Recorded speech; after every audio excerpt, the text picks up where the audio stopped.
Hello नमस्कार साथियों, स्वागत है आप सभी का आपकी अपनी स्टडी पॉइंट पर। मैं हूं माधव। आशा करता हूं कि आप लोग स्वस्थ होंगे, मस्त होंगे। आज हम लोग जो चर्चा करेंगे 1857 की क्रांति, यह सभी परीक्षा के दृष्टिकोण से बहुत ही इम्पोर्टेंट टॉपिक है। इससे हर एक परीक्षा में कहीं ना कहीं क्वेश्चन आपको मिल जाएगी देखने को। तो इसी के बारे में हम आज चर्चा करेंगे आपके साथ कि क्या है 1857 की क्रांति, इसका परिचय, स्वरूप, कारण, प्रारंभ, विस्तार, विद्रोह से संबंधित विचार, इसका क्या परिणाम निकला, असफलता का क्या कारण था, महत्वपूर्ण तथ्य और इससे कुछ रिलेटेड जो पिछले कई परीक्षा में पूछे गए क्वेश्चन हैं वो आपके साथ हम डिस्कस करेंगे। तो आप मेरे साथ अंत तक वीडियो में बने रहिएगा। और अगर आप मेरे चैनल पर नए हैं तो वीडियो को लाइक, शेयर और सब्सक्राइब कर लीजिएगा। तो चलिए बिना देरी किए सेशन को स्टार्ट करते हैं। तो देखिए 1857 का विद्रोह। 1857 के विद्रोह के समय इंग्लैंड की महारानी रानी विक्टोरिया, जिस समय 1857 की क्रांति हुई थी उस समय इंग्लैंड की महारानी रानी विक्टोरिया थी। प्रधानमंत्री पामस्टर्न था। उसके बाद जो भारत का गवर्नर जनरल था 1857 के समय, जो भारत का गवर्नर जनरल था वो लॉर्ड कैनिंग थे। इसी प्रकार हम लोग देखते हैं कि 1857 की विद्रोह योजना भारत के बिठूर तैयार की गई, जिसमें नाना साहब और अजीमुल्ला खां थे। इसके बाद अजीमुल्ला खां लंदन चले गए और वहां रह रहे भारतीयों से का भी समर्थन प्राप्त किया। कह रहा है कि इसके बाद अजीमुल्ला खां लंदन चले गए और वहां रह रहे भारतीयों, जो भारतीय लंदन में रह रहे थे, उनका भी समर्थन प्राप्त किया। 1857 के विद्रोह का प्रतीक कमल और कमल का फूल और रोटी था। 1857 की क्रांति का जो प्रतीक चिन्ह बनाया गया था वो कमल का फूल और रोटी उसका प्रतीक चिन्ह बनाया गया था। उसके बाद कहते हैं इसे हरे रंग के झंडे का प्रयोग किया गया था। इस 1857 की क्रांति में हरे रंग के झंडे का प्रयोग किया गया था। शायद आप लोग जानते होंगे, नहीं भी जानते होंगे, इस विद्रोह में हरे रंग के झंडे का प्रयोग किया गया था। उसके बाद आगे देखते हैं हम लोग 1857 क्रांति का स्वरूप। 1857 की क्रांति का क्या स्वरूप रहा उसके बारे में हम लोग जानते हैं। कहता है कि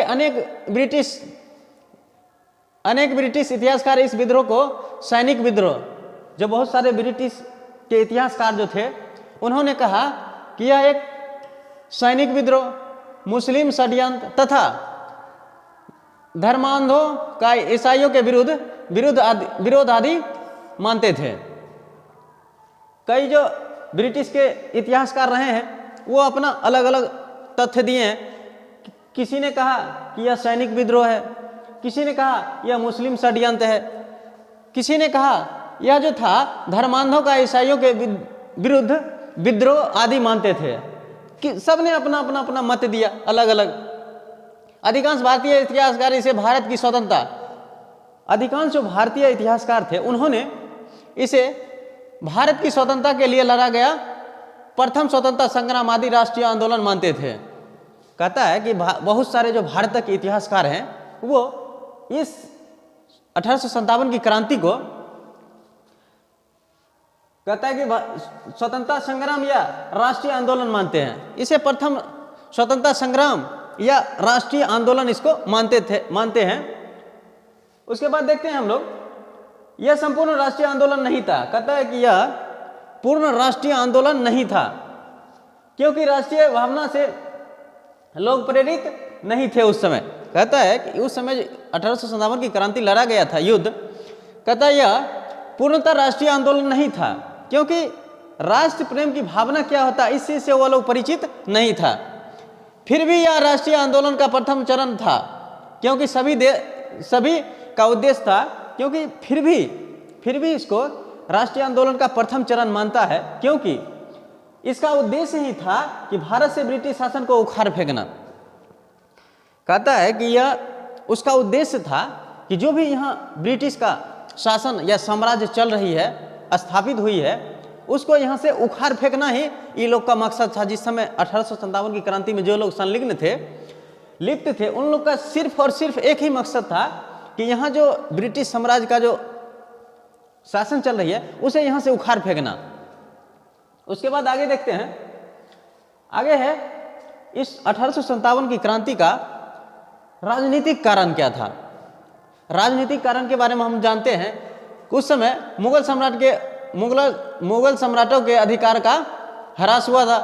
डलहौजी ने 1856 में अवध के शासक वाजिद अली शाह पर कुशासन का आरोप लगाकर 1857 में 1856 में अवध के जो शासक थे वाजिद अली शाह, उन पर कुशासन का आरोप लगाकर अवध को अंग्रेजी साम्राज्य में विलय कर लिया।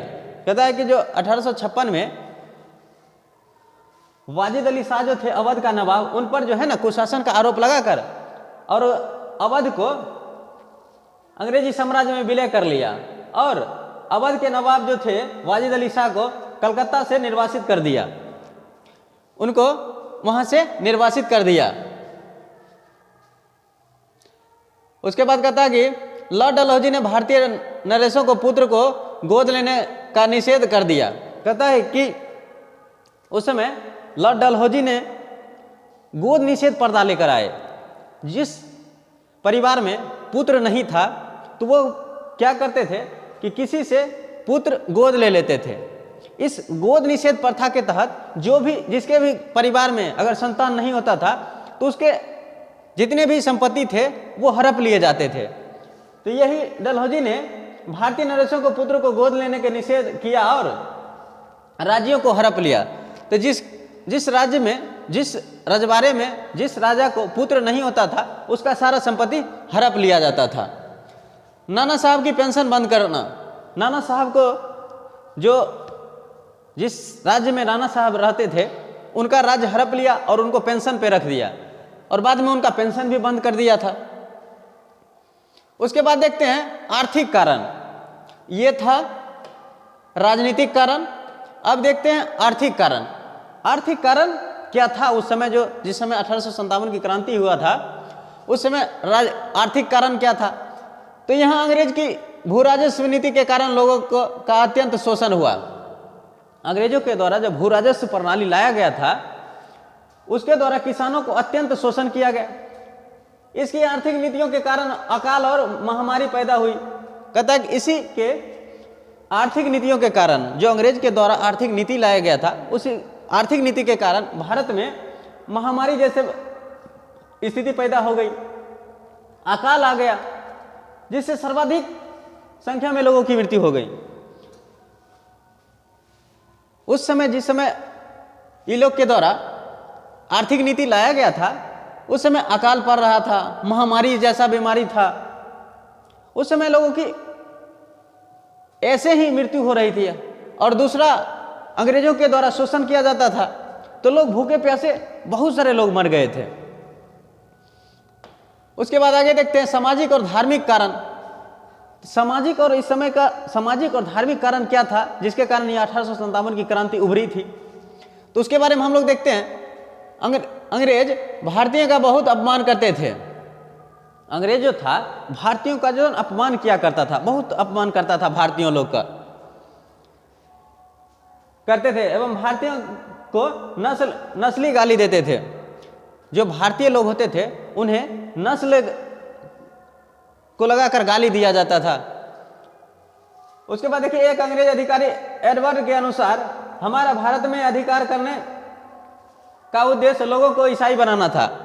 एक अंग्रेजी अधिकारी था, उसके अनुसार यह माना जाता है कि भारत पर जो उसका अधिकार करने का उद्देश्य था कि लोगों को ईसाई बनाना उसका उद्देश्य था, मुख्य उद्देश्य था उसका ईसाई बनाना लोगों को। उसके बाद आप देखते हैं कहता 1850 में सेक्स लोकी कानून, धार्मिक अयोग्यता संबंधित कानून पारित किया गया। इसके अनुसार जो हिंदू ईसाई धर्म स्वीकार करेगा उसे उसके पैतृक अधिकारों से वंचित नहीं किया जाएगा। एक कानून लाया गया था जिसमें कहा गया कि जो भी हिंदू है अगर वह मुस्लिम धर्म यानी ईसाई धर्म अगर स्वीकार लेता है तो उसके पैतृक संपत्ति से वंचित नहीं किया जाएगा। अगर वह ईसाई धर्म नहीं अपनाता है तो उसे पैतृक संपत्ति से वंचित कर दिया जाएगा। उसके बाद देखिए सैनिक कारण, हमने देख लिया राजनीतिक कारण, उसके बाद सामाजिक धार्मिक कारण, आर्थिक कारण देख लिया। उसके बाद हम लोग देखते हैं सैनिक कारण। सैनिक कारण क्या था उस समय का? कहता है भारतीय सेना में 2,38,000 भारतीय सैनिक थे।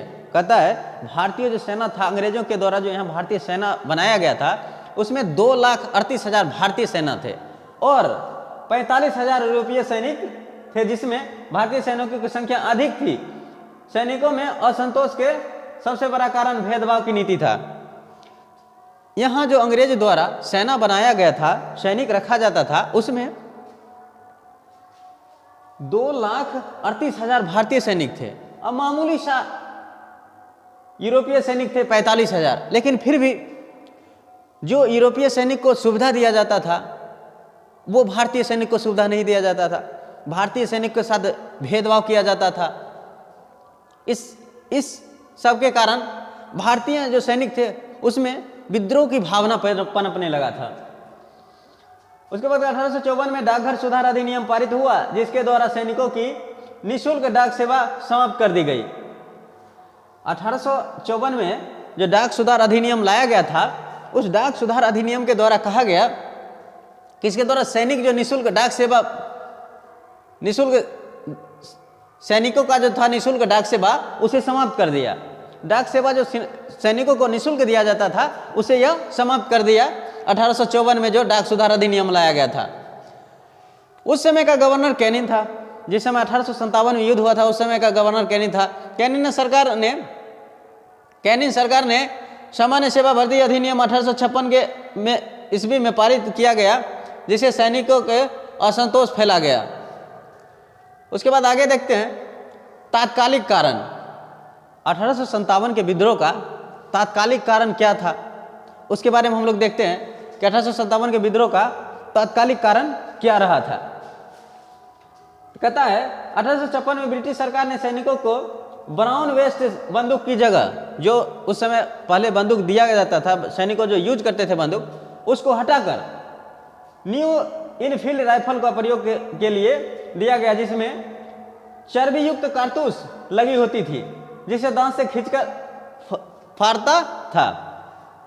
कहता जो पहले यूज में दिया गया था बंदूक, उसको हटाकर न्यू इनफील्ड राइफल दिया गया।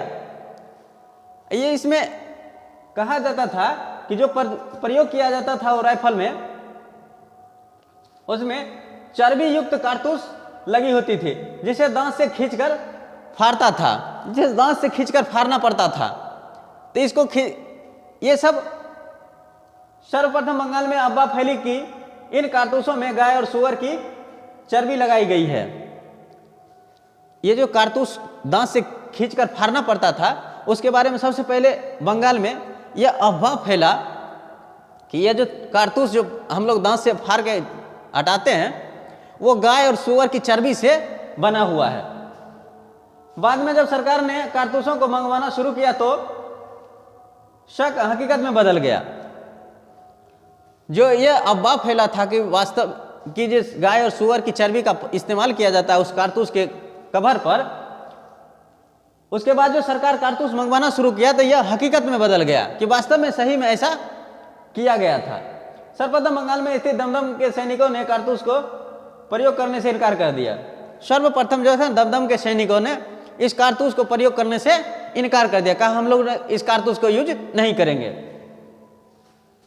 उसके बाद आगे देखते हैं तात्कालिक कारण में था कि 28 मार्च 1857 को बैरकपुर छावनी के 34वीं रेजिमेंट की एक सिपाही मंगल पांडे चर्बी वाले कारतूस को विद्रोह से आगे आए।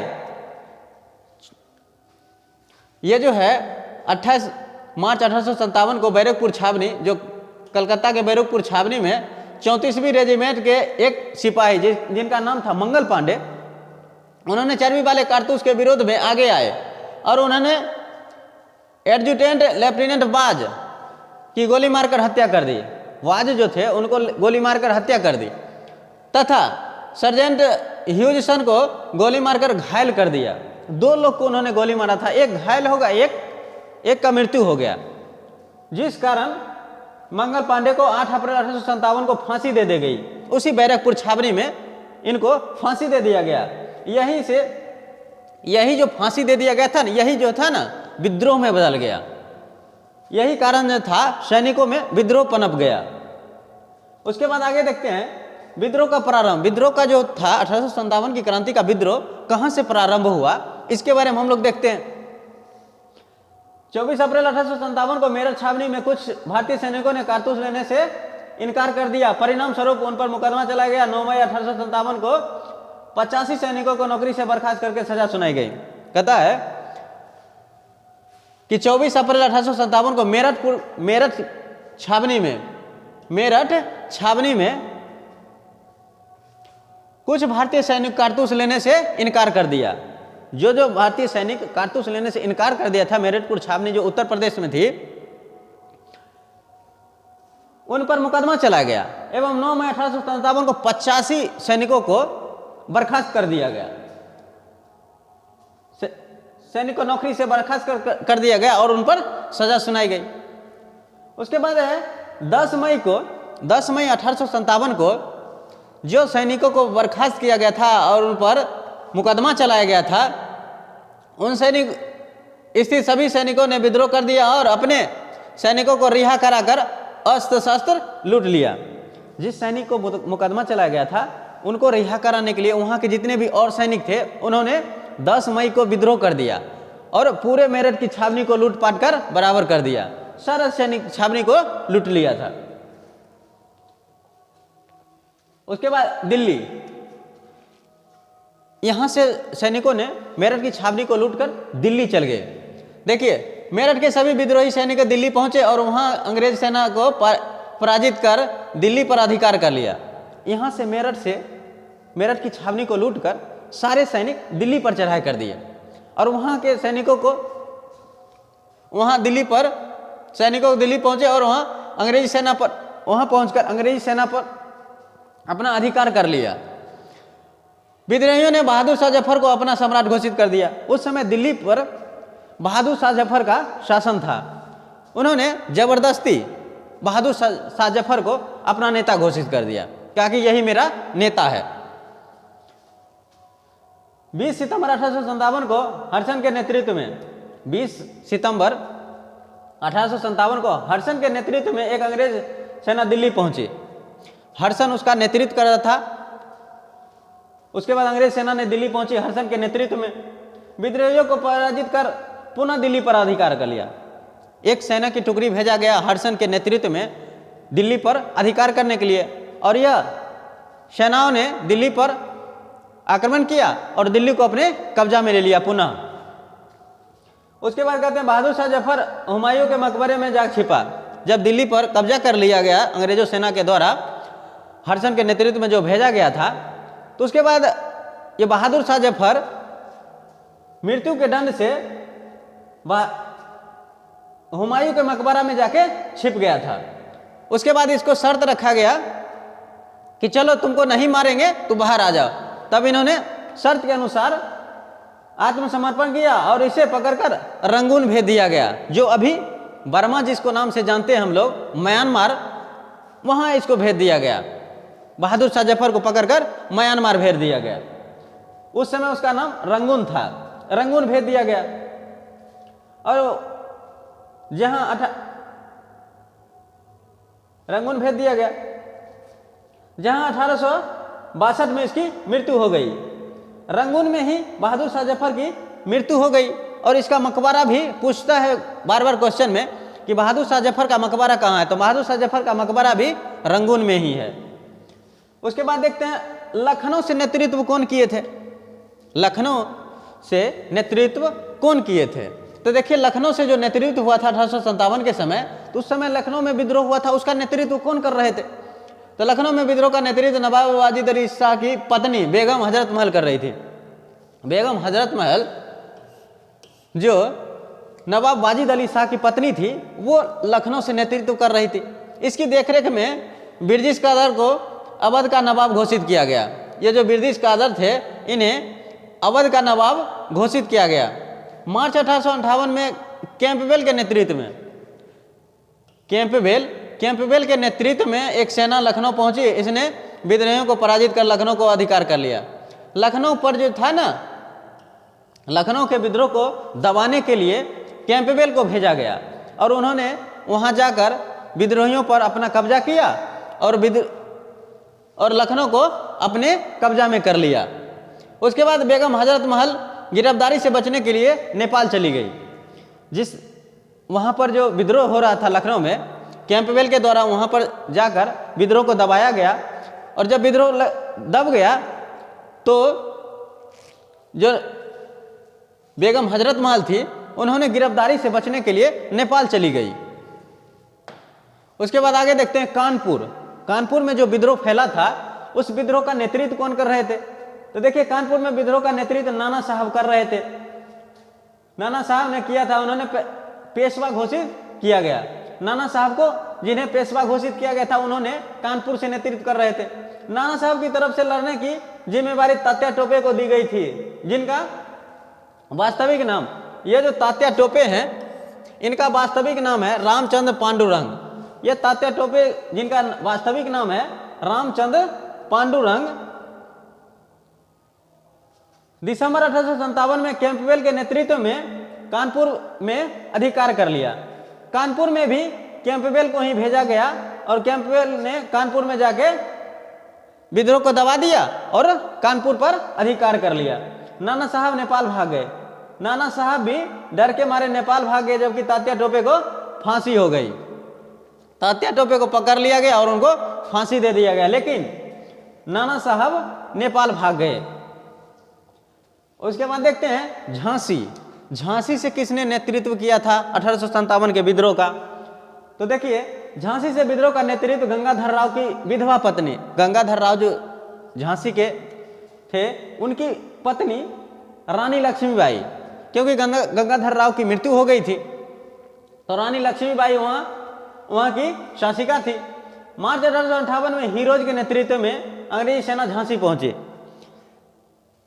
जो झांसी में विद्रोह फैला था, उसका नेतृत्व रानी लक्ष्मीबाई कर रही थी। इसको दबाने के लिए हीरोज को भेजा गया और अंग्रेजी सेना का नेतृत्व हीरोज कर रहा था। उन्होंने झांसी पहुंचा। रानी लक्ष्मीबाई हीरोज के युद्ध किया, लेकिन कुछ गद्दारों के कारण यह पराजित हो गई। रानी लक्ष्मीबाई साहस के साथ हीरोज के साथ युद्ध किया, लेकिन ऐसा कहा जाता है कि कुछ भारतीयों के द्वारा ही उसे सहायता कर दिया गया था हीरोज का, जिसके कारण रानी लक्ष्मीबाई को पराजित का सामना करना पड़ा। उसके बाद आगे देखते हैं, रानी लक्ष्मीबाई ग्वालियर पहुंची और ग्वालियर में कुछ विद्रोहियों के सहयोग से उन्होंने ग्वालियर पर अधिकार कर लिया। कहता है कि यहाँ झांसी के बाद रानी लक्ष्मीबाई ग्वालियर पहुंची और कुछ विद्रोहियों के सहयोग से इन्होंने ग्वालियर पर अधिकार कर लिया। पीछे से हीरोज अपनी सेना के साथ ग्वालियर पहुंचे और रानी के साथ युद्ध किया। कहता है कि आगे आगे रानी पहुंची और ग्वालियर पर अधिकार कर ली। पीछे से हीरोज भी पहुंचा ग्वालियर और फिर वहां युद्ध करके ग्वालियर को भी अपने कब्जा में ले लिया। कोटा और मोरवा के युद्ध में रानी लक्ष्मीबाई वीरगति को प्राप्त हुई। ये जो कोटा और मोरार का युद्ध था, इसमें रानी लक्ष्मीबाई को वीरगति की प्राप्ति हुई। उसके बाद देखते हैं कि कहां कहां, देखिए 1857 के महत्वपूर्ण केंद्र कहां कहां पर विद्रोह शुरू हुआ था, जहां पर मुख्य केंद्र था युद्ध का, उसके बारे में हम लोग देखते हैं कि वहां का नेतृत्व किसने किया था और वहां के युद्ध जो विद्रोह था उनको दबाने के लिए अंग्रेजी सेना के द्वारा कौन भेजा गया था। तो देखिए, फैजाबाद से अजीमुल्ला शाह थे, वहां के विद्रोह को दबाने के लिए कैंपबेल को भेजा गया था। उसके बाद बरेली से खान बहादुर खान थे, उनको भी यहाँ बरेली के भी विद्रोह को दबाने के लिए कैंपबेल को ही भेजा गया था। उसके बाद देखते हैं गोरखपुर पे गंगाधर सिंह थे, निजाम मोहम्मद, यहाँ के विद्रोह को दबाने के लिए स्थानीय सेना को भेजा गया था। उसके बाद मंदसौर मध्य प्रदेश में जो विद्रोह हुआ था, उसका नेतृत्व फिरोज शाह कर रहे थे। वहां के भी नेतृत्व को वहां के भी विद्रोह को दबाने के लिए स्थानीय सेना को भेजा गया। कोटा में दयाल एवं हरदयाल, जयदयाल एवं हरदयाल नेतृत्व कर रहे थे, वहां के भी युद्ध को दबाने के लिए स्थानीय सेना को भेजा गया। असम में कनपेश्वर सिंह एवं मनीराम दत्ता वहां का नेतृत्व कर रहे थे, वहां के भी विद्रोह को दबाने के लिए स्थानीय सेना को भेजा गया। उसके बाद कुल्लू में जो विद्रोह हुआ था उसका नेतृत्व करते वीर सिंह या प्रताप सिंह, वहां के भी विद्रोह को दबाने के लिए स्थानीय सेना को भेजा गया। कुल्लू है हिमाचल प्रदेश में, एक जगह है कुल्लू। उसके बाद मथुरा में देवी सिंह उसका नेतृत्व कर रहे थे, वहां को भी दबाने के लिए स्थानीय सेना को भेजा गया। उसके बाद मेरठ में कदम सिंह नेतृत्व कर रहे थे, वहां के भी विद्रोह को दबाने के लिए स्थानीय सेना को भेजा गया था। उसके बाद देखिए 1857 के क्रांति के बारे में कुछ लोगों के द्वारा कुछ बातें कही गई थी, जिसको परीक्षाओं में कभी कभी पूछ लिया जाता है। तो उसके बारे में हम देखते हैं कि किस पुरुष ने क्या कहे थे। देखिए, यह भारत की स्वतंत्रता के लिए लड़ा गया प्रथम स्वतंत्रता संग्राम था। 1857 की क्रांति के बारे में कहा जा रहा है कि यह जो 1857 की क्रांति है, यह भारत की स्वतंत्रता के लिए लड़ा गया प्रथम स्वतंत्रता संग्राम है। यह किसके द्वारा कहा गया? तो यह कहा गया था बीडी सावरकर एवं अशोक मेहता के द्वारा कहा गया। उसके बाद आगे देखते हैं, यह आंदोलन राष्ट्रीय विद्रोह था, यह डिजरेली के द्वारा कहा गया। उसके बाद देखिए आगे कहता है कि इन देशी नरेशों एवं सरदारों ने इस तूफान के आगे तरंगरोध का कार्य किया था, अन्यथा हम एक ही झोंके में उड़ गए होते। यह कहा गया लॉर्ड कैनिंग के द्वारा। यहाँ पर सोई हुई महिला सभी विद्रोहियों में एकमात्र मर्द है। कहता है कि यहाँ जितने भी महिला सोई हुई है, इस सोई हुई महिला में सिर्फ एक मर्द है।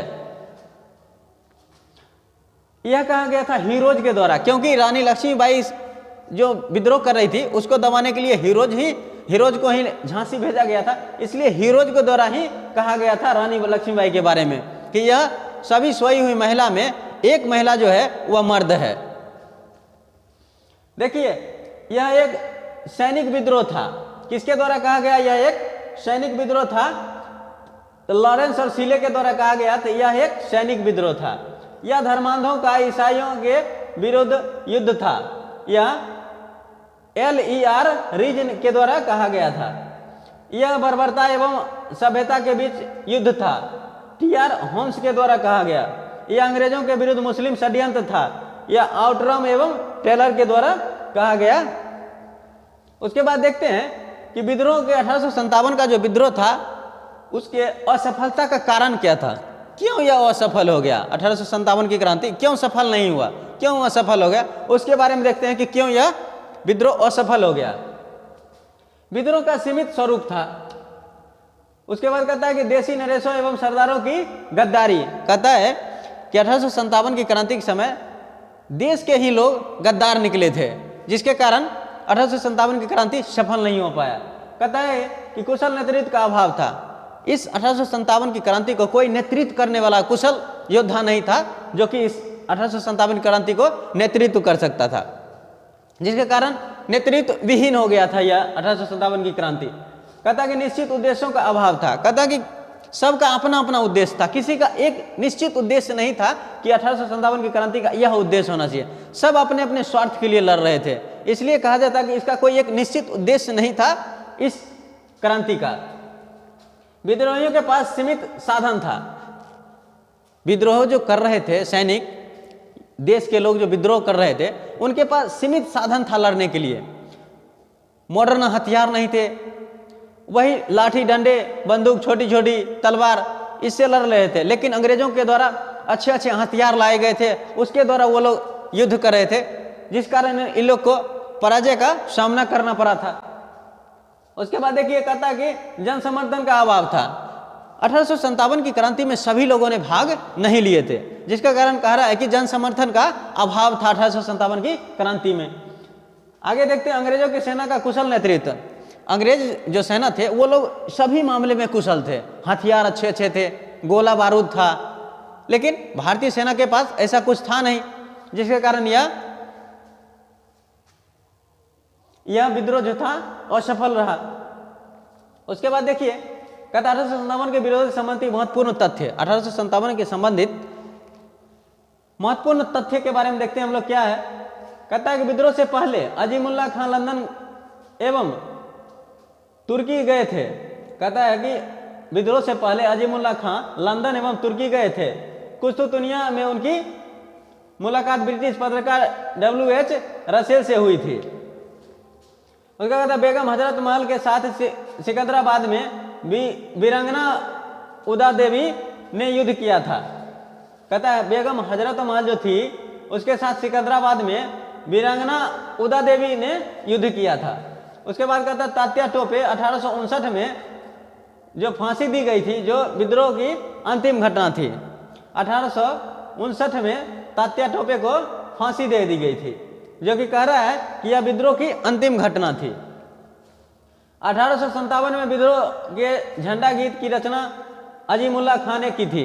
1857 में जो झंडा गीत की रचना की गई थी वह अजीमुल्लाह खान के द्वारा की गई थी, जो इस प्रकार है। झंडा गीत जो था, हम हैं इसके मालिक, हिंदुस्तान हमारा, पाक वतन है कौम का, जन्नत से भी प्यारा। यह झंडा गीत लिखा गया था अजीमुल्लाह खान के द्वारा। 1857 के विद्रोह के में राजस्थान के अजमेर, नीमच, आउवा आदि स्थलों में विद्रोह हुए थे, लेकिन जयपुर विद्रोह का केंद्र नहीं था। कहता ये सब जगह पर हुआ था, लेकिन राजस्थान में जयपुर जो था ना, यह विद्रोह का केंद्र नहीं था। उसके बाद देखिए इससे रिलेटेड प्रीवियस ईयर क्वेश्चन है जिसको हम लोग करेंगे अभी। देखिए 1857 के समय भारत का गवर्नर जनरल कौन था। 1857 के जिस समय युद्ध जो हुआ था उस समय कहता कि बंगाल का भारत का गवर्नर जनरल कौन था। यह देखिए UPPT में 2019 में पूछा गया क्वेश्चन है। तो उस समय भारत का गवर्नर था लॉर्ड कैनिंग। उसके बाद देखिए 1857 के विद्रोह में कानपुर के सैनिकों का नेतृत्व किसने किया था। देखिए 1857 के समय जो विद्रोह हुआ था उसमें कानपुर के बारे में कहा जाता है, कानपुर के सैनिकों का नेतृत्व किसने किया था। तो कानपुर के सैनिकों का नेतृत्व तात्या टोपे किए थे। देखिए 1857 की क्रांति के समय ब्रिटेन का प्रधानमंत्री कौन था। तो ब्रिटेन के प्रधानमंत्री लॉर्ड पामस्टन था। उसके बाद देखिए क्वेश्चन, जगदीशपुर के राजा कौन थे। जगदीशपुर के बारे में कहा जा रहा है कि जगदीशपुर के राजा कौन थे। जगदीशपुर के राजा वीर कुंवर सिंह थे। उसके बाद कहता है, देखिए ये क्वेश्चन कहता है 1857 में भारत में हुए विद्रोह में एक नेता तात्या टोपे का मूल नाम क्या था। ये जो तात्या टोपे थे क्रांतिकारी, इनका मूल नाम क्या था। तो इनका मूल नाम था रामचंद्र पांडुरंग। उसके बाद देखिए निम्नलिखित में से कौन सा क्षेत्र 1857 के विद्रोह में प्रभावित नहीं था। झांसी प्रभावित था, जगदीशपुर प्रभावित था, लखनऊ प्रभावित था, लेकिन चित्तौड़गढ़ जो था ना वह प्रभावित नहीं था। तो इसी जगह यह सेशन समाप्त होती है। आपको यह सेशन कैसी लगी। अगर यह सेशन आपको अच्छी लगी तो लाइक, शेयर और वीडियो को सब्सक्राइब कर दीजिएगा। मिलते हैं आपके साथ अगले वीडियो में। तब तक के लिए जय हिंद।